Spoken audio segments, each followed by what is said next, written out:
Let me, for the folks here, let me share this.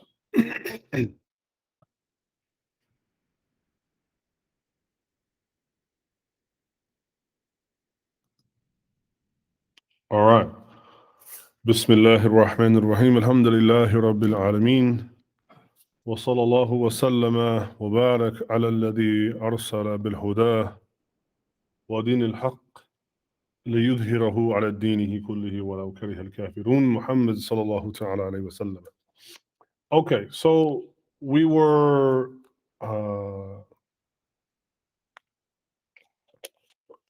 on the 93rd. Let me double check my notes.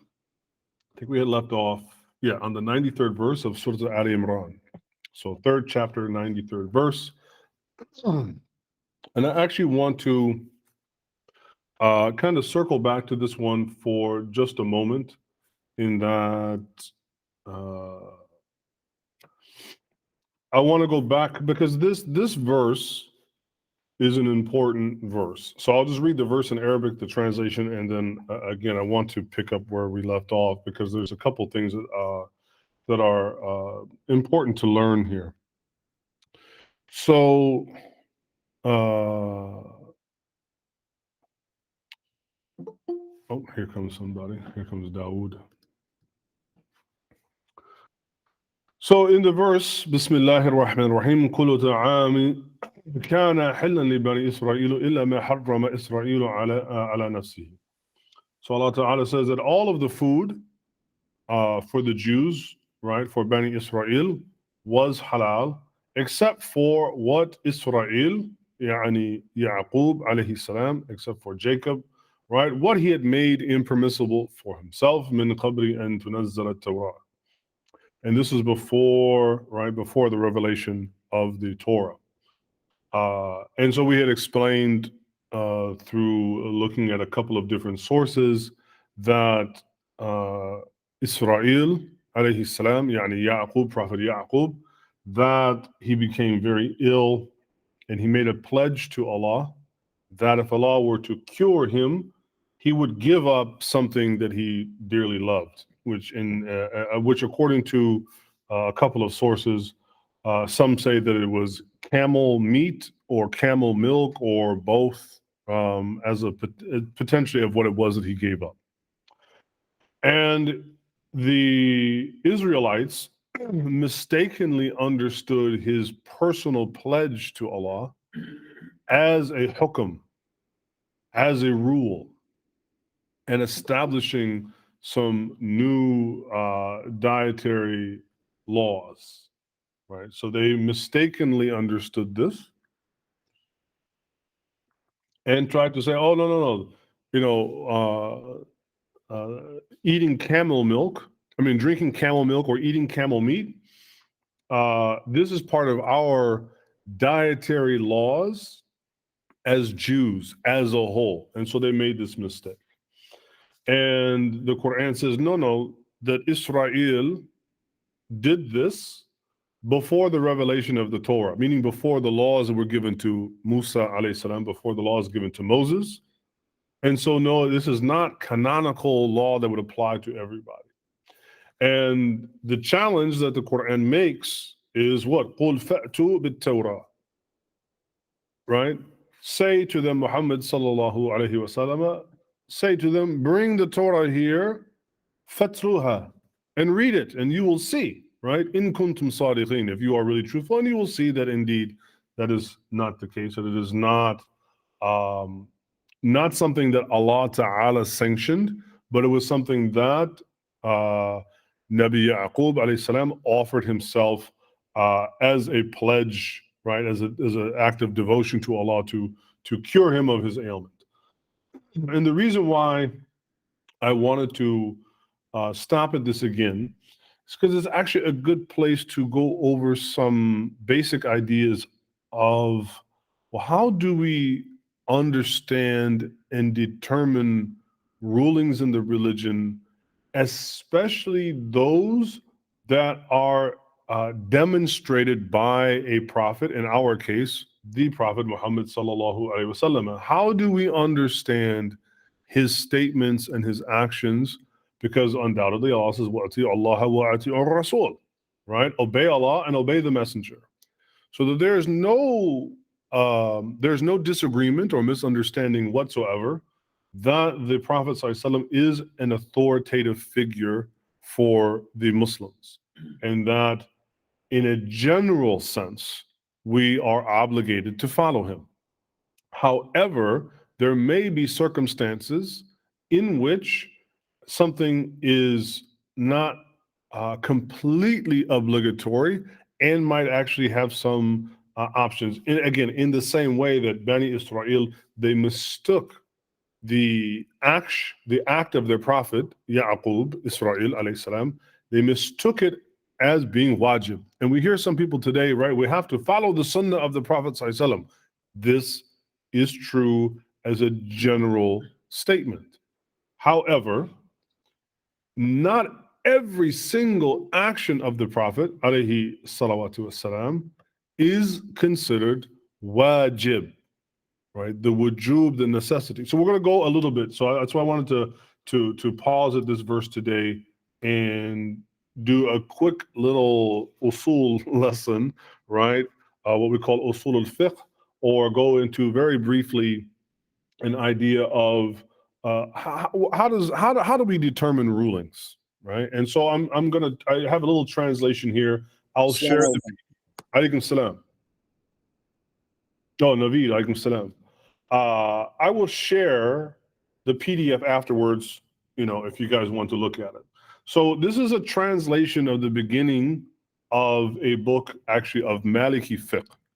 However, the faqih, Imam al-Qafasi, was not only a faqih, but he was one of the great scholars of usul.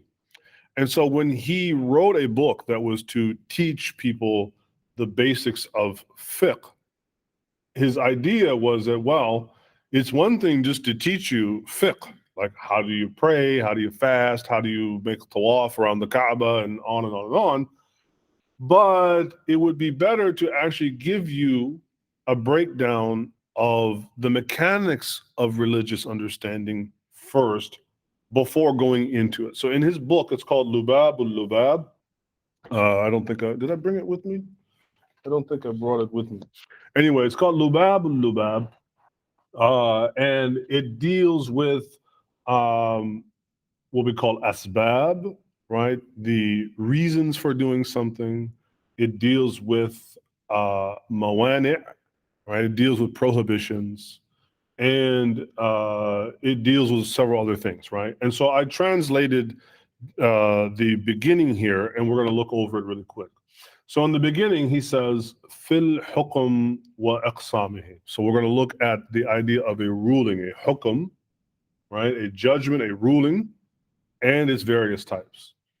So, and yes, even though I am not an Ash'ari, it is important to understand what is the methodology that a scholar is coming from. Like I said, he could be Hanbali, he could be Salafi, he could be Sufi, he could be like, it is important to understand a scholar's background and their methodology, because sometimes they will put in their writing certain things that they assume, hey, we're all Ash'aris, we're all Salafis, we're all Sufis, we're all Maturidis, we're all whatever, right? And so sometimes they will speak in a certain kind of language or nomenclature that presumes that is a normative position, and that it's important to know those so that you can bring it to the surface, so that we might understand that, hey, that's not just simply Qur'an and Sunnah. That is an Ash'ari perspective. This is an Athari perspective. This is a Salafi, whatever it is, right? So he says in the beginning, وَالْحُكْمْ خِطَابُ اللَّهِ تَعَالَى الْقَدِيمِ. And this is what I mean. So he says what? A hukm, or a divine ruling, divinely sanctioned, meaning either by Allah himself or by his Prophet sallallahu alaihi wasallam. It is khitabullah. It is the divine speech of Allah al-Qadim, meaning that it is timeless. And yes, this is written by an Ash'ari scholar, that we have to understand, why did even the school of theological thought, why did Ash'ariya even emerge? Anybody know? Well, what were they contending with? What were they contending with? There was two major things that the Muslims, and the Mu'tazila, what did they get bit by? Yes, right. So the Muslim world, right, the Muslims spread out from the Hijaz, which had a very simple, if we want to use the word, aqidah. Whatever Allah says, that's it. We don't really get into trying to interpret it this way or that. We take it as it comes, bila kayfiyya, without any how to. But when the Muslims began to spread into the lands that were formerly indoctrinated, even if in a folkloric way, by the formal Hellenistic, right, empires, particularly the Greeks and the Romans, that left this huge legacy of philosophy and intellectual thought, when those peoples converted to Islam, they then began to kind of apply that. And so some of them developed a hyper-rational sensibility in which they started to say, among some things, that the speech of Allah is created, that the Qur'an itself is created. And then out of that, we get the Mu'taziliya, right? This is like the super duper, truncated version of this, right? And so the Mu'taziliya they not only did they make some blameworthy incorrect statements, they also began to punish, some of the Muslims that they would not testify, right, that the Qur'an, that the speech of Allah is created. So Imam al-Qafasi here is saying that the speech of Allah, and therefore a hukm is just part of Allah's speech, it is al-Qadim, right? It is timeless and it is not created. Al-Muta'alliq bi-af'al al-Mukallifin, and it is attached to, and it applies to the actions of those who reach the age of taklif, those that each reach the age of religious responsibility. Then the hukm now applies to you, right? The hukm doesn't apply to a 11-month-old baby, right? But once you become to the age of taklif, you become mukallaf, right? Then those things in the religion, they apply to you now. You have to comply with them, right? So al-muta'alliq bi af'al al-mukallifin, and then he says, well, bil iqtida'i aw at-takhyir, whether that is an iqtida, meaning a command, or at-takhyir, meaning a choice, an option or not. And therefore, hukm can be both a command or an option, and we'll see in a minute. So he continues by saying, right, that, right, he says, وَإِحْتَرَزْنَا بِالْقَدِيمِ, and the reason why we are using this attribute, al-Qadim, is so that we can protect and safeguard the hukm عن نصوص أدلة الحكم, from the sources of which we derive the proof for the ruling. فإنها حديثة, because those are recent, meaning that they are not in the Lawh al-Mahfuz, right? They are revealed at a certain time, or the Prophet ﷺ says this at a certain time.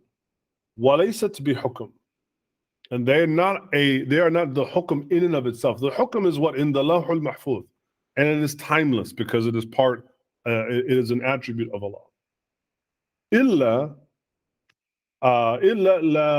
لا تحدا الدليل والمدلول. Otherwise, we could wind up conflating or confusing the proof for that which is proven.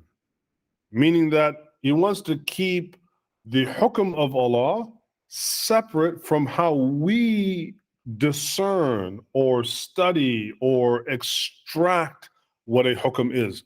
Those two must be kept separate, otherwise you'll kind of confuse one for the other, like what Bani Israel did. They confused the action of Ya'qub alayhi salam as something direct from Allah, and it was not something direct from Allah, right? And so that's why we're studying this part here, related, going back to that verse. And he says, وَيَدْخُلُ فِي الْإِقْتِدَاءِ اقْتِدَاء الْوُجُوبِ إِمَّا الْجَزْمِ وَهُوَ الْوُجُوبُ. So he says, in terms of describing, right, in the definition of al-iqtida, in the definition of a command, we have what? The iqtida al-wujud. The command has to be, it has to exist, right? It has to be something that either Allah Ta'ala has said, or that the Prophet ﷺ indeed has commanded. He said, imma ma'al jazm. However, the first caveat is it has to be definite. An example would be وَأَقِيمُوا الصَّلَاةِ, right? وَأَقِيمُوا الصَّلَاةِ, establish prayer. And that's where fi ayah fil Qur'an, right? That's in a verse in the Qur'an. So we have a definitive statement that Allah has said, establish the prayer. So when he says imma ma'al jazmi, if it's definite, he says what? Wahul wujub. Then it becomes mandatory. Then it becomes mandatory. Wa imma ma'admihi. But however, if there is an absence of a definitive one, then he says wahun nadab. Then it's what we call mendub. Then it becomes commendable to do so. And we'll get into some examples in just a second, right? He says, وَإِقْتِدَاءِ الْعَدْمِ. Then when we have the command to not do a thing, right? إِمَّا مَعَ الْجَزْمِ. And again, it's a definitive statement. وَهُوَ الْحُرْمَةِ. Then it becomes haram. For instance, Allah says in the Quran, in a definitive statement, we can see the ayah, what? وَلَا تَقْرَبُوا الزِّنَا. Do not approach fornication. And so what we have to do is create the absence of fornication. And this is what he means by here. وَإِقْتِدَاءِ الْعَدْمِ إِمَّا مَعَ الْجَزْمِ وَهُوَ الْحُرْمَةِ. Then sometimes we have a command, وَلَا تُشْرِكْ بِهِ شَيْئًا. Do not make shirk, do not associate partners with Allah whatsoever. So we have a commandment to create the absence of the thing. He says what? وَهُوَ الْحُرْمَةِ. This is when something becomes impermissible. وَإِمَّا مَا عَدْمِهِ. And you can kind of see where this is going to go. Then when we have the absence of a definitive one like that, وَهُوَ الْكَرَاهَةِ. Then it becomes makruh. It becomes something disliked. وَالتَّسْوِيَةُ بَيْنَ الطَّرَفَيْنِ إِبَاحَةً. And then the compromise between these 2 points is what? Ibaha. It becomes mubah. It becomes neutral. And so now we'll get into the definition of those things we understand, like wajib and mandub and whatnot. And so the Imam says, فَالْوَاجِبْ هُوَ الَّذِي يَذُمَّ تَارِكَهُ شَرْعًا. He said, when that which is considered wajib, that which is considered mandatory or compulsory to do, it is blameworthy leaving it religiously. He says, what? Shar'an. What does it mean here that it's blameworthy religiously? What do you think is meant by blameworthy religiously? The leaving of it.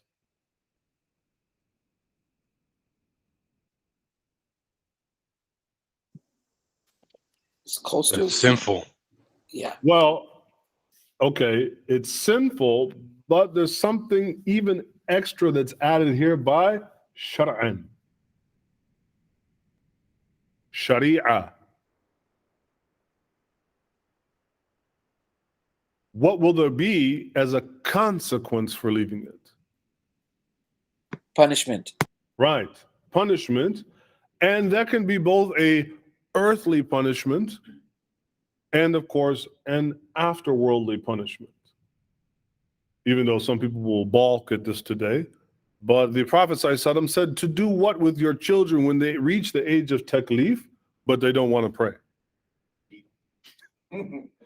Get out your Louisville Slugger and your jumper cables, and hook them up, and take them for a ride in the back. No, there can be corporal punishments for certain things that you have been commanded to do, but you're not doing. So for instance, after the death of the Prophet ﷺ, there was a group of people that didn't want to do what?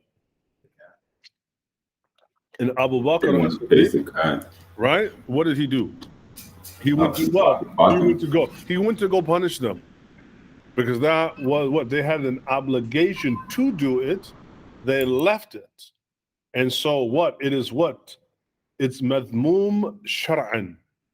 It is religiously blameworthy. But then equally, وَيَثَابُ فَاعِلُهُ. But then also when something is obligatory to do and you do it, then what? Its action is laudable, rewardable. So when you do pray, Allah will reward you for it. When you pay your zakah, Allah will reward you for it, and so on and so on. 1 second.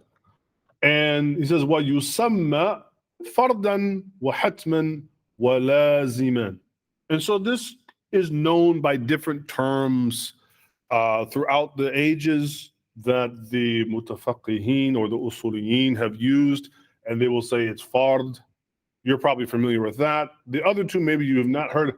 Hatim and lazim, right? Those who speak a little bit of Arabic, right? Lazim, right? It's right. So they can have different names.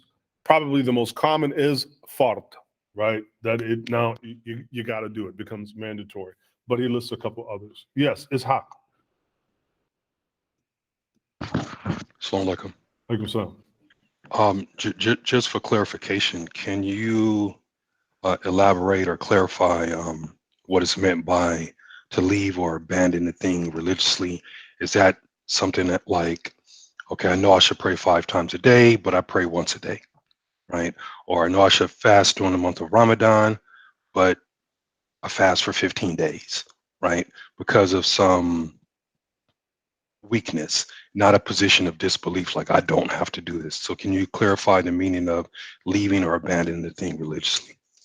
Will you be punished for only praying once a day when you're supposed to pray 5? Yes. Okay, class dismissed. Yes, that's what it's meant. That's why what he says, what? وَيَضُمَّ تَرِكَهُ شَرْعًا. Because Allah talks about, for instance, الَّذِينَ عَنْ صَلَاتِهِمْ سَاهُونَ. Those, when it comes to prayer, they are what? Sahu, kasal. They are lazy. They are not doing, they might pray, but they're not really all the way with it. So the same way, if your kid is of the age of responsibility, you can like it or not like it. It's not my words. It's his words, sallallahu alaihi wasallam. There should be some type of punishment for a child that willfully disobeys. Now I'm saying, okay, they turn 9 and now they're 9 years old in one day, and I'm not saying that that's necessarily the hikmah, but if your kid's 15 years old and is like, I just don't want to move off the couch because I'm playing Xbox, there has to be some kind of consequence. Because now at that age, whether you punish them or not as their parent, Allah will hold them accountable. That is being recorded in their book. And when they are questioned on the day of judgment, they will be held into account. And if Allah so chooses, though his mercy comes before his wrath, Allah would be well within his right to punish them if doing so. And so we have to be careful of how much modern psychology we indulge in our understanding of dealing with our kids when it comes to what? Al-Hukm. Right? I mean, this is a serious topic, because what we're ultimately talking about is our salvation in the hereafter in terms of our compliance with what Allah has ordered. With that, it doesn't imply the responsibility or like in this case, the Prophet of Islam teaching us how to pray. And in the other case where we have to teach our children how to pray as well, so that obligation becomes ours before it becomes theirs. I mean, yes, but obviously he said, what? You are a mukallaf. So it means you're a person, again, if you reach the age of taklif and you have ignorance about the religion, does this absolve you from the hukm? No. Right? You're a jahil, and Allah is merciful. Allah is ar-Rahman ar-Rahim.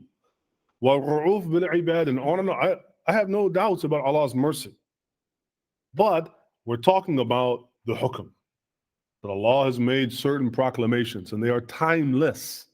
And so it ain't got nothing to do with anybody's, right, ruminations. It's got everything to do with what does Allah proclaim. Matt.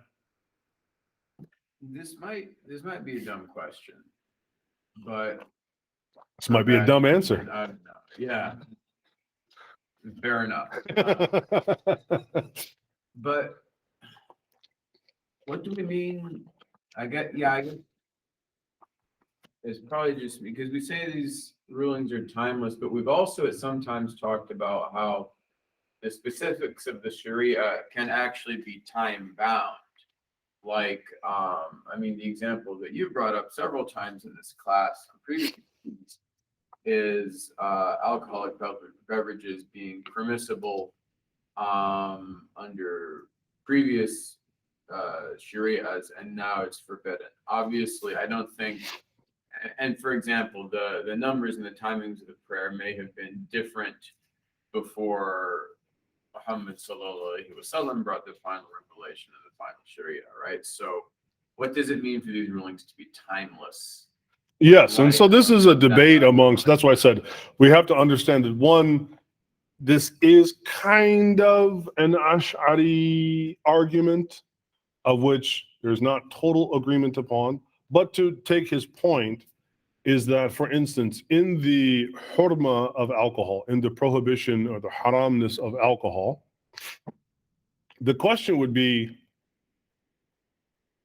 has alcohol always been haram and Allah simply sent down the prohibition against it in stages?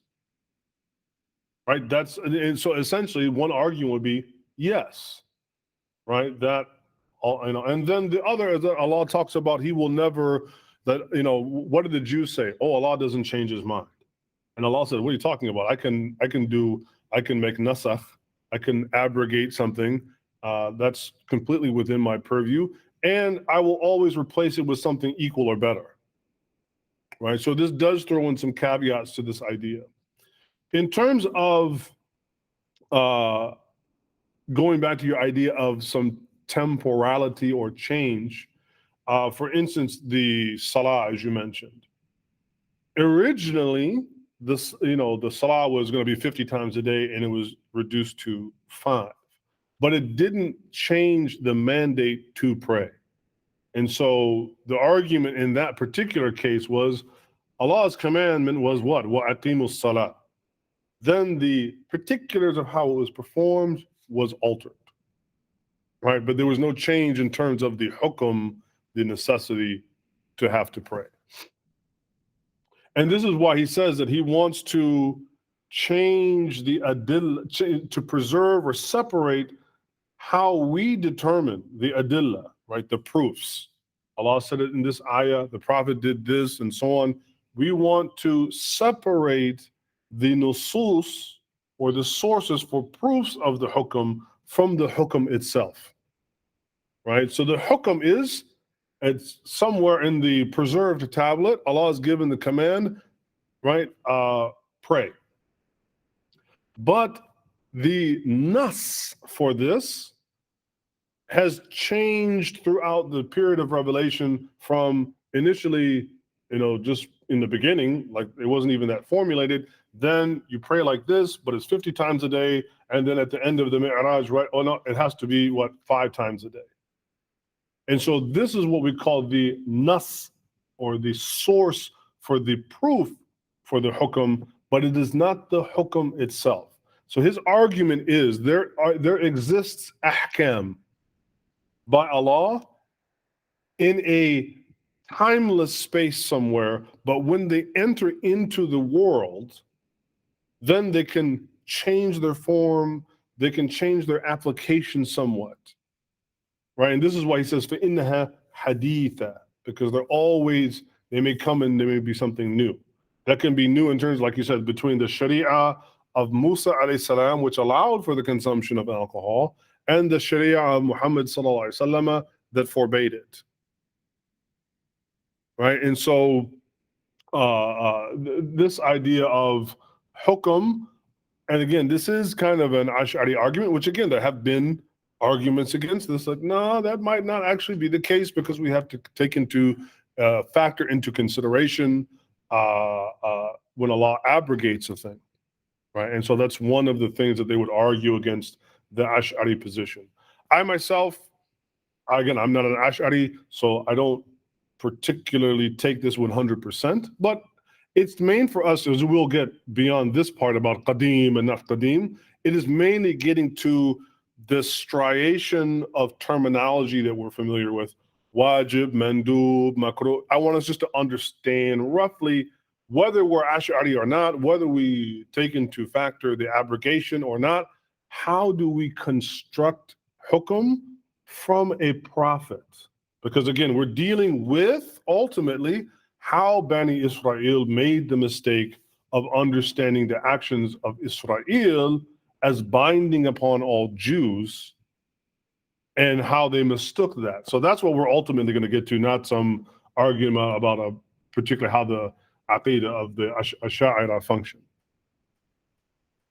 So he goes on to say what? Then we have these terms like fard, hatam, and lazim. Fard you're probably more familiar with. So that's what? That the leaving of something that's been commanded to do, of which there is a religious punishment for it, either in this life or in the next, but also is rewardable for its action, then this is something that's called fard. He says, وَالْمَنْدُوبُ هُوَ الَّذِي يَثَابُ فَاعِلُهُ وَلَا يَضُمُّ تَارِكَهُ. Mandub is that for which it is rewardable to do it, but it is not blameworthy or punishable if you decide to leave it. And there's some other caveats for something to be considered mandub. First, فَإِنْ كَثُرَتْ أُجُورُهُ. First, its reward has to be enormous for doing so. وَفَعَلَهُ النَّبِيُّ صَلَّى اللَّهُ عَلَيْهِ وَسَلَّمَ فِي الْجَمَاعَاتِ. Second, it has to be an act that the Prophet sallallahu alaihi wasallam did in front of many different groups, so that it was well known amongst the companions. So this is where the Sahaba become important and how we understand the definition of a thing being mandub. Third, وَوَاظَبَ عَلَيْهِ, and that the Prophet ﷺ was consistent and committed to doing it, right? So what? That there's a great reward for doing it, that he did it in front of many people, and he was persistent in doing so. Then summiya sunnah, right? So the term sunnah, when we say, oh, that's the sunnah of the Prophet ﷺ, for the layman, this means one thing. For the educated, this means something else, meaning that the sunnah of the Prophet was that of which there is a great reward, of which the Prophet ﷺ did it in front of many people, and he was persistent in doing so. We call this sunnah, and therefore sunnah is a type of nadam. It is not a type of wujub. Sunnah is a type of rewardable act, but not punishable act. This is important, right? People talk about sunnah, sunnah, sunnah. This is what it really means for sunnah. And then when he adds then another type of thing that is mandub, he says, وَإِنْ قَلَّتْ أُجُورُهُ. If its reward is small. Now again, whether the reward is big or small, keep in mind there is a reward.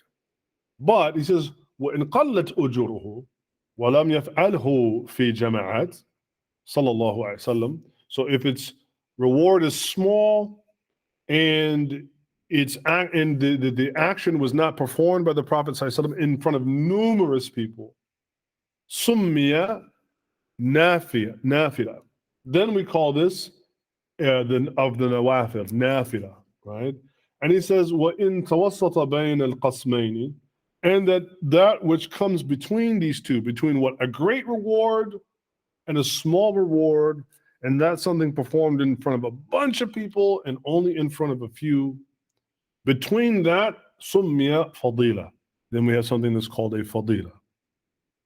Right? And so this is important. Whether it is sunnah or whether it is nafila or whether it is fadila, these are all under the mandubat. These are the commendable things. in a minute. Examples. I'm just trying to get there, right? Wal haram. And you can probably, follow along as well. Haram ma yadummu fa'ilahu wa yahmudu tarikahu. So when something is haram, right, doing it is blameworthy and punishable potentially in this life and the next. What tarikahu, right, is mahmud. In leaving it is actually praiseworthy and again can garner reward. However, when it comes to the leaving of a thing, in order for it to be praiseworthy and for you to get the reward for it, he says, what? Innawa bi tarkihi imtithal al-amr. However, you have to have the intention to leave it in imitation and in compliance with the command. So this is the important part about something that is haram, right? Like for instance, alcohol is haram, so you can't drink it. But just by not drinking, like me sitting here right now, drinking coffee and not drinking alcohol, there's no reward, right? The difference would be, I don't know, if I had some moment of temptation or whatnot, and I rebuffed it with the intention to be obedient to Allah, then I can garner, right, some hasanat. Well, You don't get the reward if you just do it for health reasons. exactly. Yeah. So like I do an intermittent fast. Well, we'll get to that in just a minute. Potentially, because again, a lot of things will come back to niyyah. A lot of things will come back to intention. So in a general sense, you are correct, but there can even be a caveat to that we'll come to. وَالْمَكْرُوهُ هُوَ الَّذِي يَحْمُدُ تَرِكَهُ وَلَا يَضُمُّ فَاعِلَهُ. Right, and so when a thing is makruh or disliked, right, it's praiseworthy when you leave it, again, out of intention, right? But there's no blame if you do it. So let's say the Prophet ﷺ, it is considered makruh to stand up urinating. It's permissible to do because he did it. However, it is preferable to sit down when urinating. And so if I go to the bathroom and there's a stall and then there's one where I could sit, and if I do so with the intention that I want to follow his sunnah and it is better, then I can get the reward for doing so. But if I'm compelled by necessity, or I just decide I'm going to urinate standing up, right, then there's nothing blameworthy against me, right? Wal mubah, and then so now we get to what those things that are neutral. And this is where we'll get to Matt's thing about, well, if you're doing it for the health benefits versus the religious benefits, is there no? So, well, here's what he says. Al-mubah huwa ma la yahmaduhu fa'ilahu wa la yadhummu tarikahu. So, right, something that's neutral, there's no reward or no praise for doing it, and there's nothing blameworthy if you decide to leave it. However, the caveat is what? فَإِنَّوَا بِفِعْلِهِ. However, if you make the intention by doing it for Allah's pleasure, as he says, وَجْهَ اللَّهِ تَعَالَى, and then he gives an example. And so this will also be like for Ishaq was saying examples. He says, what kaman wati'a zawjatahu, like a man that has sexual relations with his wife, maintain the intimacy. لِيُحَصِّرَ نَهَأَهَا لَيَسْتَدَلَّ بِكَمَالِ تِلْكَ اللَّذَّةِ عَلَى كَمَالِ قُدْرَةِ اللَّهِ أُثِيبٌ. So he says that, for instance, a man that maintains sexual intimacy with his wife so that she and he are protected from doing what? Zina, adultery. وَلْيَسْتَدَلَّ بِكَمَالِ تِلْكَ اللَّذَّةِ, and so that they can fulfill that desire in a halal way, right? He said, then this is what? Uthib, this is rewardable. Even though having sex, like sexual intercourse in itself, is a neutral act. But if you do so with the intention to please Allah and to stay away from something and to protect you that would lead to something blameworthy, and with the right intention, then it can be rewardable. وَكَذَلِكَ, and he says also, إِذَا أَكَلَ قَصْدًا, if a man eats something, right? With the aim, قصدا ليتقوى على عبادة, so that he strengthens himself for worship in general, like drinking coffee, right? So akala or sharaba, right? Whether you eat or drink, right? Meaning that what? You can eat just to enjoy the food. I mean, eating in itself, even though Allah does say kulu washrabu, okay, he gives a command, eat and to drink, but this is not understood in itself to be a kind of hukum, like, okay, but he says what? Wala tashrabu, you know, just don't go to excess. That is where the hukum is in that particular verse. But eating, right? But however, if I eat with the intention to stay healthy, so that I can worship Allah in the best way, because you know we do. You know, I have learned that being healthy, working out, it does help to support iman. So if I do that with the intention, even though the act is neutral, then uthib, it is something that is laudable and rewardable. Mert. So for me, it seems kind of possible to keep always like the type of intention, like before you eat. Like for me, like eating just a eating, you know, like I maybe say Bismillah before eating, but I don't have an intention to make me, you know, like healthy for my believer, or let's say other type of pleasure in our life. I do understand your point. If you have an intention, like, you know, like protect them from zina, just it's a good thing, you know, like Sure. I understand it, but like having this intention like every time. No, he's not saying you have to have, because this falls under mubah.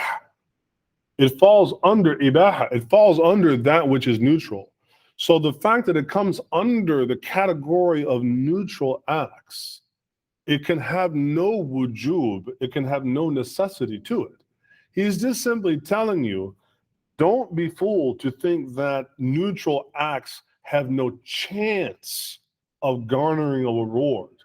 So yeah, sure, you can just sit down and eat, you can have relations with your spouse, whatever. And if you never intend for it to be an act of devotion, there's nothing against you. If you want to, though, however, you can, right? So you have the option to make that available to yourself, right? And so what he's talking about here is taqwa. What he's talking about here, obviously, is piety. If you want to take it to another level, there's nothing against you. He says what? La yahmadu fa'ilahu wa la yadummu tarikahu. There's nothing against you if you decide not to do it.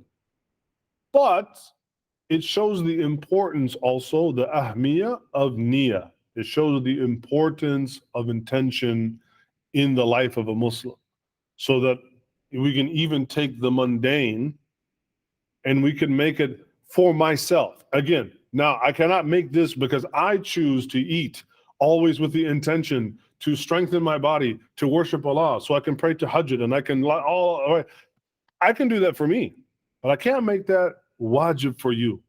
I can't even make it mandub for you, right? I cannot go, again, we're talking about this in relation to the ayah, what of Israel harrama ala nafsihi. Israel, yani Prophet Yaqub, he is the one that made camel products haram for himself, right? And it was a mistake of Bani Israel to make that wajib, not only for all the Jews, but when the Prophet ﷺ started preaching to them, they thought he was deficient in his religious knowledge, because they said, oh, you eat camels? This is haram, right? So they now made this a hukum. And it's like, no. And so I'm saying this not only to explain that ayah, but we hear a lot Muslims saying, hey man, that's haram. Having a dog is haram. Going to the movies is haram. This is haram. That's haram. And our thing is like, one, where is the nas? Where is the source for this? And is there a hukum or not a hukum? Is this an opinion? We're not saying that opinions don't matter, but that's different than a hukum, right? So we have to be very, and then on top of it, let us not become obsessed only with the hukum. Obviously, if there is hukum, we have to do it, right? I mean, this is the whole point of it, right? If you're been commanded by Allah to do a thing or not to do a thing, obviously that's very important. But don't rob yourself by opportunities to gain some ajr for yourself by even turning little acts from time to time into something that can bring you reward. Right? So that's what it is, because again, Muslims unfortunately will beat up on each other. Oh, this is sunnah. Wait a minute. Well, what do you mean by sunnah? Do you mean it as a lay person?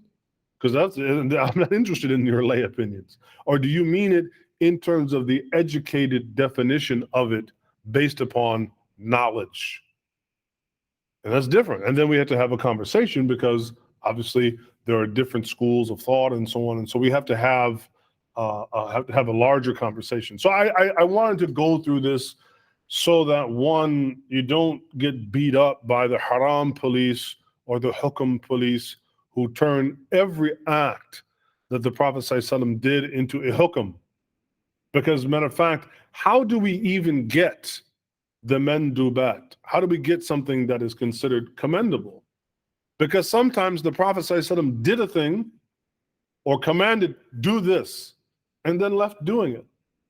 Or commanded, don't do that, and then turn around and did it.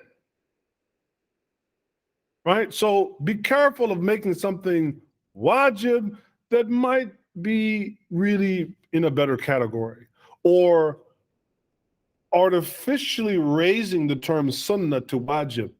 Because what you're doing is you're taking those things of which there is no punishment for to the realm of punishment. That's a major mistake, because that's what we mean by sunnah as people of usul. Right? So I'm saying, some Muslims sometimes get really beat up on this stuff because they unfortunately have not studied in depth, in and out, the life of the Prophet, the life of the companions, and how it was understood, right? So that's why I wanted to go over that. Any questions before we move on from that piece? Yes.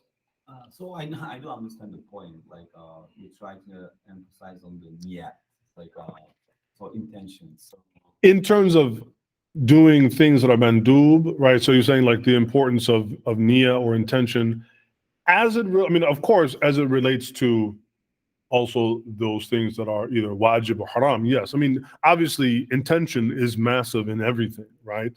But the niyyah becomes more subtly important in those things that are mandub or mubah. I'm not saying that the niyyah doesn't matter in the haram, like you said, right? Not drinking alcohol, just not drinking it doesn't get you a reward. It's only if there's an actual chance of you really drinking it and you resist doing so because it's haram with the intention, Allah has prohibited this for me, then there's a reward. So yes, the niyyah is important. yeah, like as I say, like I'm eating because I'm hungry. Yeah. I don't have any intention to please Allah, but I like to, let's say I want to get the next level, just to be. So what is any like kind of suggestion for doing that? Because it's really hard to apply as like a discipline to, hold your basic life, like even if like everything we can do, like even if drinking coffee, Yeah. could be something for doing for pleasing Allah and So, something we will yeah, follow, of course. right? So, but keeping that in mind, it's not something easy to do. So is there any suggestion to keep that, like So when we think of having an intention, what do we need to go along with an intention? Like, what is it that goes along with intention? Look, I have the intention to please Allah, but what is the unarticulated, right? It is what? To gain Allah's pleasure so I can go, inshallah, to paradise, or He'll forgive me of sins, right? We need a maqsad. We need a goal, right? We have intention, but so what's the goal? So if you want to relate it to food, or as I like, coffee, because for me, coffee is food. Coffee is life. Coffee is everything, right? Coffee, if I want to, in all seriousness, sometimes I will drink coffee in the evening for those days that I want to be able to pray tahajjud. Because I don't know about you, I'm like an old man. 9 o'clock, I'm going to bed, man. I'm not a night owl. I'm more of a morning person. So I need something to kind of push me a little bit. Or I will intentionally not eat, right? And I usually stop eating 6 p.m. I might stop eating 1 p.m. Why? Because I have trouble sleeping when I'm hungry. So if I force myself into a little bit of hunger, it will allow me to stay up and maybe do qiyam al-layl, right? And then I would eat. Why? So the hunger, the goal of the hunger is to push me to do something that will be pleasing to Allah. So, I mean, you can think of it in that way. Or like you said, to strengthen the body so that you can do other types of acts of worship, whether it's extra prayers throughout the day, or I don't know, maybe you have an anger problem. Well, cut back on the red meat, come back on the stimulants so that you get your anger, or it'll make you more gentle and you'll be inclined to give more charity. I mean, you have to do your own investigations. But I would say, think about a particular goal that you want to achieve. And then in the same way, like if you're lifting weights and you want to put on 5 pounds of muscle, right? You're not going to just eat anything. You're going to say, well, I need to eat salmon or chicken breast or 100 grams of raw. Like, you're going to have a diet that's going to help you obtain a particular objective, right? So when it comes to those things which are not mandated or obligatory, having the niyyah is, as we said, super important. But then what is the particular goal that you have in mind? Ishaq. Assalamu alaikum. Alaikum salam. So back to the examples. My example or my question was in regards to that which is mandub, right? So when you were discussing that which is mandub and the weightiness of their reward, it was relative to some qualifiers, right? In regards to it being done openly in congregation, it being done privately. Can you give some examples of each of those as it relates to mandub, the thing being mandub? Right. So what is something that has an enormous reward that the Prophet ﷺ, what? Tahajjud. Yes, the reward of tahajjud is enormous. It would be, I mean, obviously it's been transmitted by so many of his companions that we could probably consider this to be, as he says, fi al-jama'at, right? And most certainly, wa wadaba alayhi, right? In that it was something that he assiduously, I finally got to use that word after all those years of doing an undergrad degree in English, right? He did it with real commitment. Yes, tahajjud would be to do so. So for instance, something that the Prophet ﷺ was known to have done, not always like other sunnah prayers, Sūrah Ad-Duhā. I mean, when we have to understand in relation what in qallat ujruhu, its reward is small, or it's certainly smaller compared to what in kathurat, right? So like tahajjud versus Surah Ad-Duhā, praying Salatul Duhā, or tahajjud versus praying just, I don't know, a couple of other prayers in the middle of the day, which we know we can do.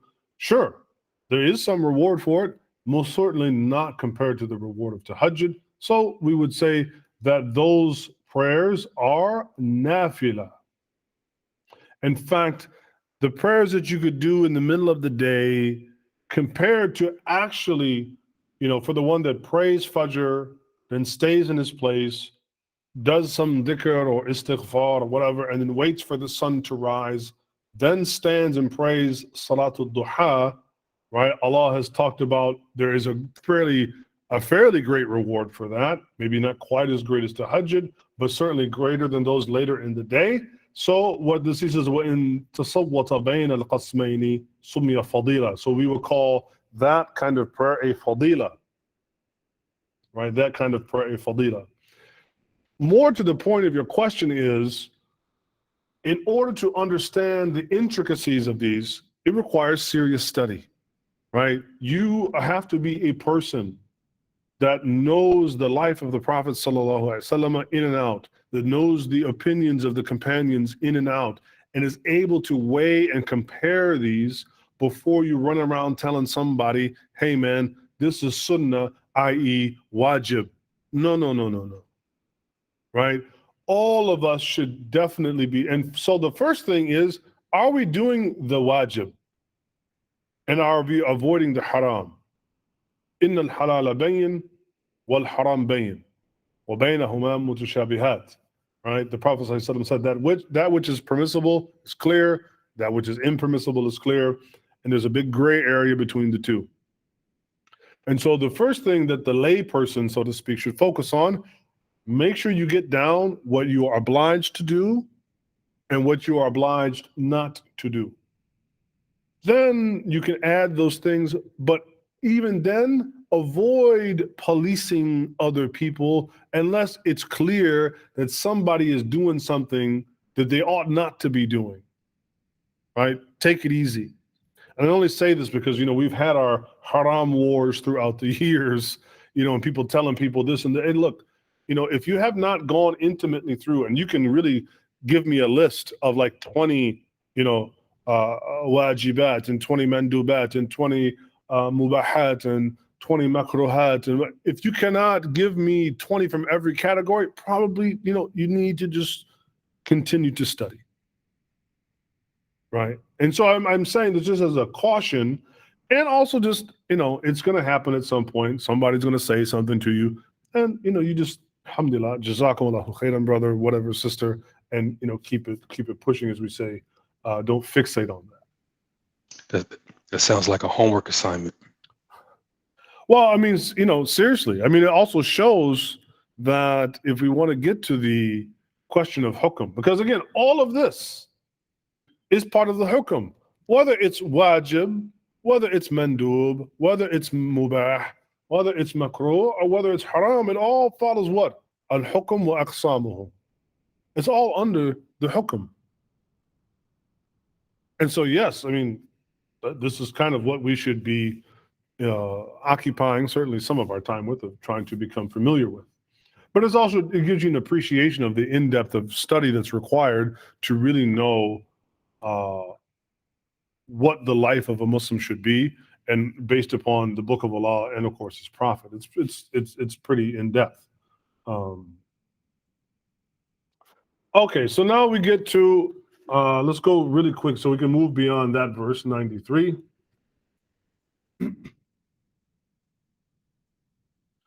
Okay, verse 94. فَمَنْ افْتَرَى عَلَى اللَّهِ الْكَذِبَ مِنْ بَعْدِ ذَلِكَ فَأُولَٰئِكَ هُمُ الظَّالِمُونَ. And so, why is Allah talking about those who invent a lie against Him? The lie was what? Allah told us camel meat's haram. No, don't make stuff up about religion, because those فَأُولَٰئِكَ هُمُ الظَّالِمُونَ, they are wrongdoers. There are people, that is an act of dhulm. To say that Allah has made a thing wajib when He did not make a thing wajib, or that Allah made a thing halal when He did not make it halal, this is an act of dhulm, and it's something that's being made up. Qul sadaq Allah. Say, Muhammad, right, that Allah has spoken the truth about what is and what isn't halal, haram, what is in His religion and what is not in it. فَاتَّبِعُوا مِلَّةَ إِبْرَاهِيمَ حَنِيفًا. And this is specifically to the Jews who always are making this claim about, Ibrahim. Well, then follow the way of Ibrahim, who was pure in his religion, who was pure in his understanding of Allah, and who also probably ate camel meat and drank camel milk. وَمَا كَانَ مِنَ الْمُشْرِكِينَ. And he was not one of those who associated partners with Allah. إِنَّ أَوَّلَ بَيْتٍ وُضِعَ لِلنَّاسِ لِلَّذِي بِبَكَّةَ مُبَارَكًا وَهُدًى لِلْعَالَمِينَ. The first house that was made for mankind in the valley of Makkah, it is blessed and a source of guidance for all of mankind. Now, to this, going back again to our Imam, Abu Bakr ibn al-Arabī al-Mālikī, in his book Aḥkām, al-Qur'ān, again dealing with Hukm. So he says, right, the first house established, we went into the definition there, right? And that if anybody, in the next verse, فِيهِ آيَةٌ مُبَيِّنَةٌ مُقَامُ Ibrahim, right? In it are signs and what? The station, the maqam of Ibrahim. وَمَنْ دَخَلَهُ كَانَ آمِنًا. And whoever enters into it, they are safe. They are sacrosanct. And as we'll see, this even applies to wuhush. This even applies to animals. وَلِلَّهِ عَلَى النَّاسِ حُجُّ الْبَيْتِ مَنِ اسْتَطَاعَ إِلَيْهِ سَبِيلًا. And it is obligatory, right? It has been commanded that mankind make pilgrimage to this house if he or she can find a way. وَمَنْ كَفَرَ. And whoever rejects this, فَإِنَّ اللَّهَ غَنِيٌّ عَنِ الْعَالَمِينَ. Allah is free from want from anyone. And so he says a couple of things. That one, in the statement, إِنَّ أَوَّلَ بَيْتٍ وُضِعَ لِلنَّاسِ, there was some debate coming again from the Jews that actually Masjid al-Aqsa was built before Masjid al-Haram. And what we have to understand, that the Kaaba, right, there's the Kaaba, there's the Masjid, and then there's the Haram, right? And that the Kaaba, the Kaaba and the Masjid part, this preceded, according to most sources, by about 40 years in its construction before Masjid al-Aqsa. This is different, though, than the Kaaba. And so we get this statement about, some people will say, oh, the angels used to make ibadah, or they used to make hajj at a masjid in the earth, right, before the Kaaba, right?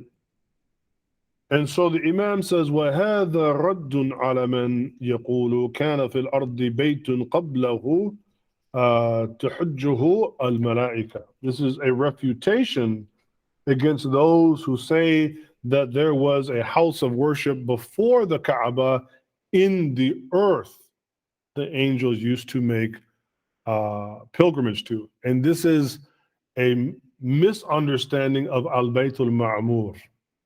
Right? So al-Bayt al-Ma'mur, he says, هذا بيت عظيم في السماء السابعة فوق السماء السابعة. Right? So there is a Kaaba, there is a Bayt, right? There is a house in the seventh heaven, above in the sky of the seventh heaven, على وزان الكعبة, that is on the same form as the Kaaba, right? As the Kaaba, as wasn't the Kaaba fil ard. So it is of the same construction and the same design, the same template, if you will.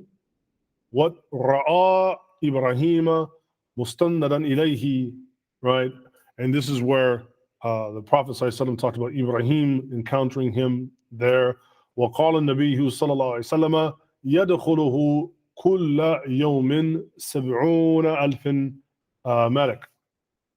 And that the Prophet ﷺ said, this house, this special house, al-Bayt al-Ma'mur, that 70,000 angels enter into it every day. للتعبد, for devotion, worshiping Allah, right? ثم لا يعودون, and they never come back to it.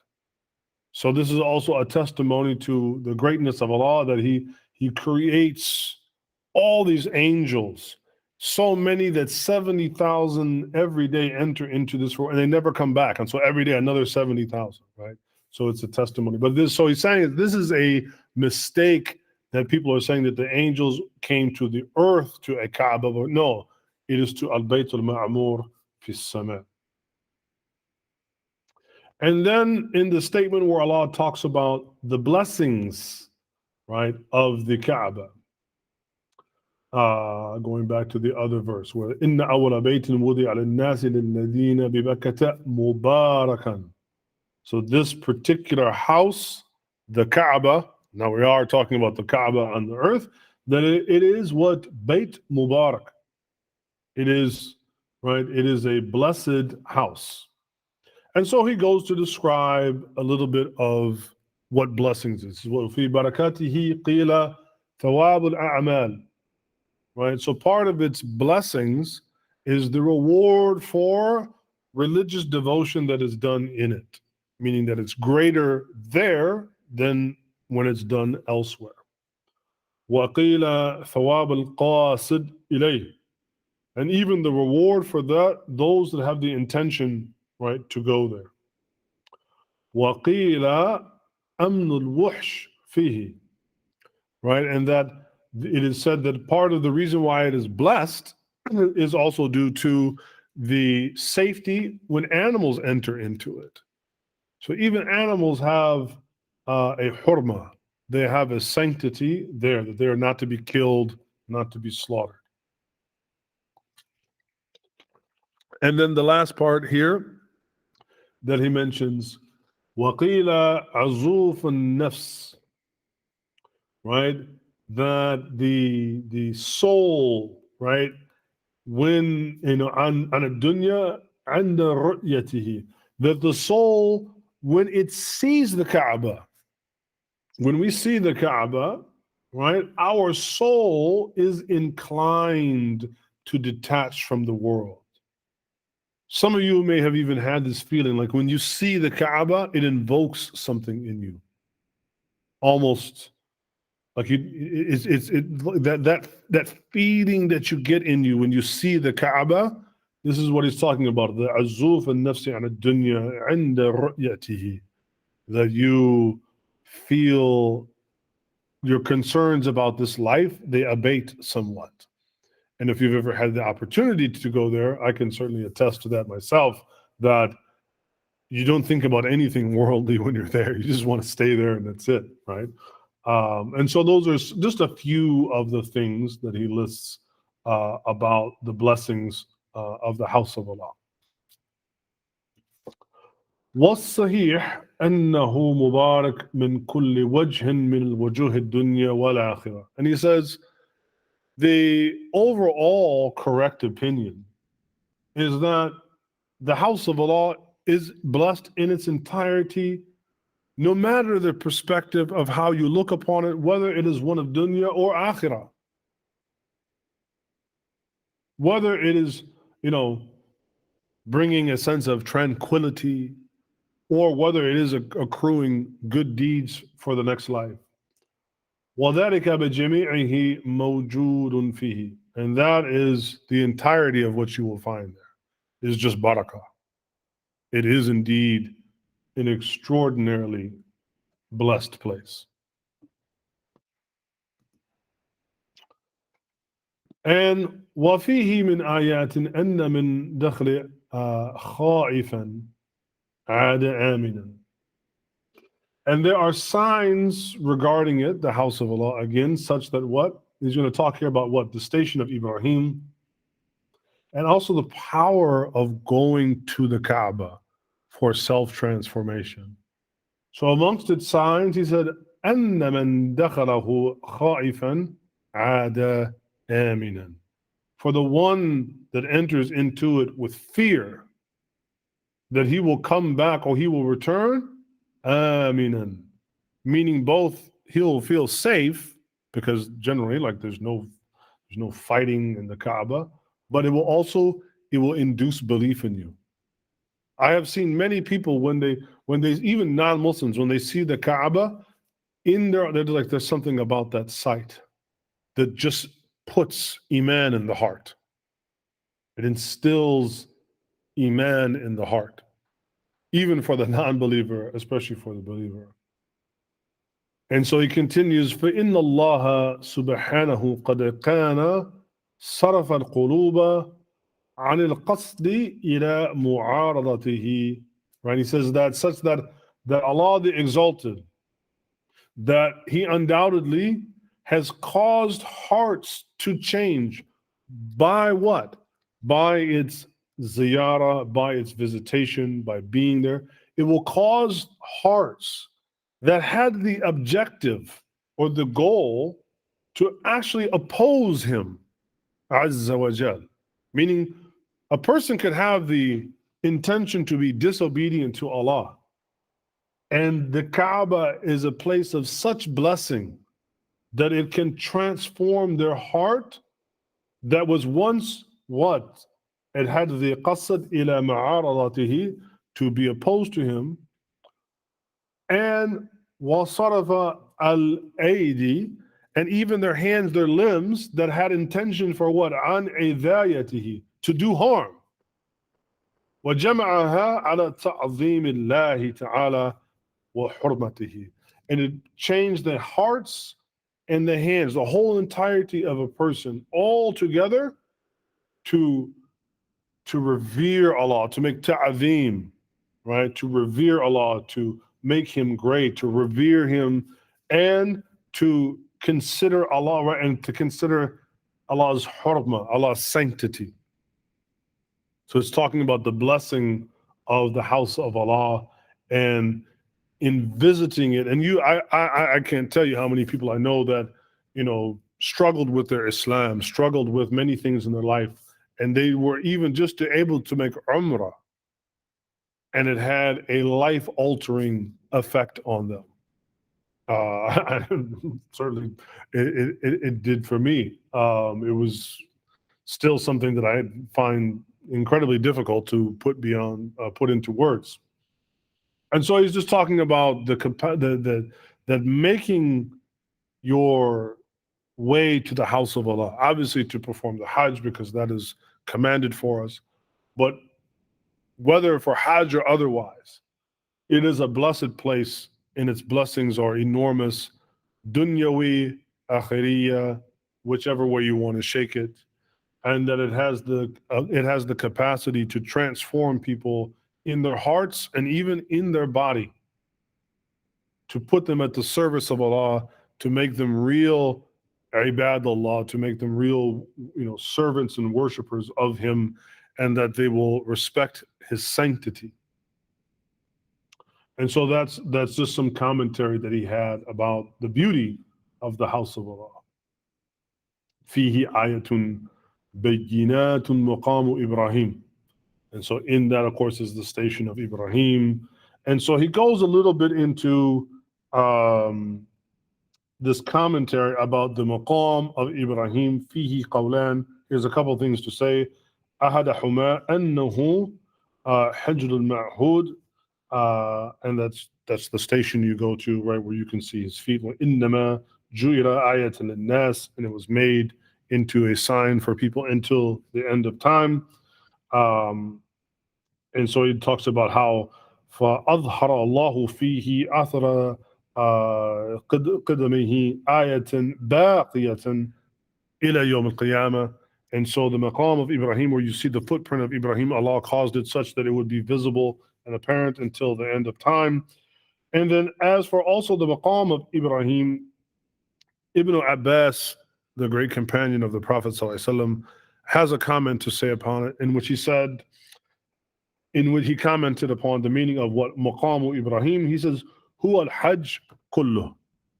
The station of Ibrahim, Ibn Abbas also said, it is the Hajj itself in all of its entirety. That is also the station, because where do we get the Hajj from? From Ibrahim and his family, right? The different acts that are done in it. So he said, is what al-Hajj kulluh wa hadha bayyin. He said, and this is obvious. وَإِنَّ إِبْرَاهِيمَ قَامَ بِأَمْرِ اللَّهِ سُبْحَانَهُ وَنَادَى بِالْحَجِّ عِبَادَ اللَّهِ. Because the station of Ibrahim is such that he commanded, and he was upright according to the command of Allah, the Exalted, and that he called all of humanity to the worship of Allah through the Hajj, right? وَنَادَى بِالْحَجِّ عِبَادَ اللَّهِ فَجَمَعَ اللَّهُ الْعِبَادَ عَلَى قَصْدِهِ. And so Allah then, as we see, every year, Allah causes people from all over this planet to come, regardless of their racial background, economic background, all of humanity has been gathered there. وَكَانَتْ شَرْعَةً مِنْ عَهْدِهِ, right? And that it is a religious sign of the contract that he had with Allah. وَحُجَّةً عَلَى الْعَرَبِ, and it became in some ways a thing that the Arabs really latched onto as part of their identity. الَّذِينَ اقْتَدَوْا بِهِ مِنْ بَعْدِهِ, such that they took it upon themselves and they imitated it. And so that's, by the time you get to the time of the Prophet ﷺ, right, who are the Quraysh? They are the custodians of the Kaaba, and they kind of facilitate the Hajj, even though they had deviated from the religion of Ibrahim, but still, right, they still had this idea of hurma, right, the sanctity for the Kaaba and so on. So that's a few things that he mentions about the meaning there, about the maqam of Ibrahim. And again, he goes into what وَمَنْ دَخَلَ كَانَ آمِنًا, that it was also meant to be a place of sanctity for people and even for the animals, right? That people and animals, they are to be safe there. Any questions about any of that was covered? So this takes us up until the 98th verse. Inshallah, we can pick up on there next week. قُلْ يَا أَهْلَ الْكِتَابِ لِمَا تَكْفُرُونَ بِآيَاتِ اللَّهِ وَاللَّهُ شَهِيدٌ عَلَى مَا تَعْمَلُونَ. So inshallah, we can pick up on the 98th verse next week. And I will send out a link for those of you if you want a copy of the PDF of the presentation that has those things about the haram and halal and mandub, and I can send that to you inshallah as a PDF. Shukran. Jazakallah khair. All right, well inshallah, man, we'll see you guys next week. Inshallah. All right, assalamu alaikum. Wa alaikum assalam. Jazakallah khair. وياكم.